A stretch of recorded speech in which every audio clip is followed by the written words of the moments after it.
Hello friends, in this lesson we will learn how to use the adjustment layers. Photoshop has a number of features called adjustments. Basically, there are two types of adjustments in Photoshop. One is the basic adjustments and other is the adjustment layers. Let's first discuss the normal adjustments. Let's change the color of this shape. Select the layer, go to image, adjustments, hue saturation.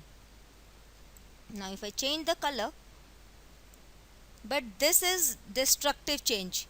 We have completely changed the pixels of this layer. If we don't have enough undos left, we have no way of getting those pixels back. Although all these adjustments are easily available here, I'll strongly recommend not to use them at all.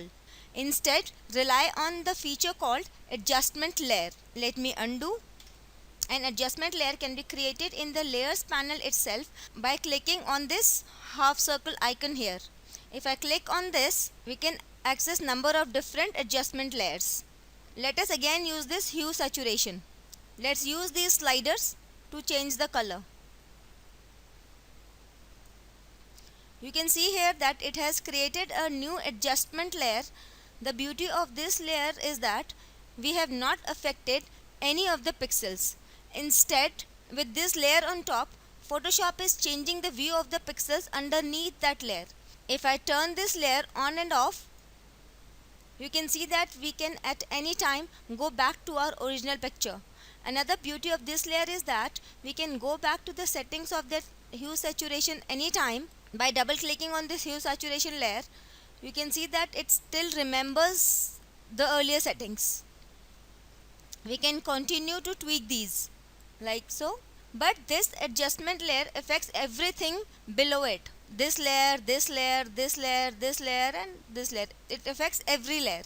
If we want it to affect only the text layer, we can drag it here. Now it is only affecting the layers beneath this, the text layer and the layers below it. Let me drag it back up. But if we want this adjustment layer to affect only one or more layers, we can simply hold Alt. We can see that our cursor changes to this downward arrow and click on this border between these two layers. Now this adjustment layer is linked to the layer beneath it, so it will only affect this layer. Now you can see that this adjustment layer has this downward arrow beside it. It tells us that it is linked to the layer below it. Another nice thing about the adjustment layers is that they come linked with this mask. We will talk about the masks in one of our later lessons. But for now, I'll tell you that these masks gives us freedom to affect partial areas. Let's say I wanted to change the color of only this part. With this mask, we can do that. We will take our paintbrush and set the foreground color to black. Ensure that this mask is selected. When we select the mask, we have this border around it. It means the mask is selected.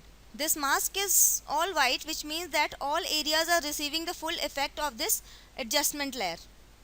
Let's start painting this leaf by painting with black. We are telling Photoshop that this area will not be affected by the adjustment layer. So if I start painting at an area, you can see that that original orange color is showing. It means that the hue and saturation adjustment is not affecting this area. In the mask, you can see that we have painted some area with the black. This black area is not affected by this adjustment.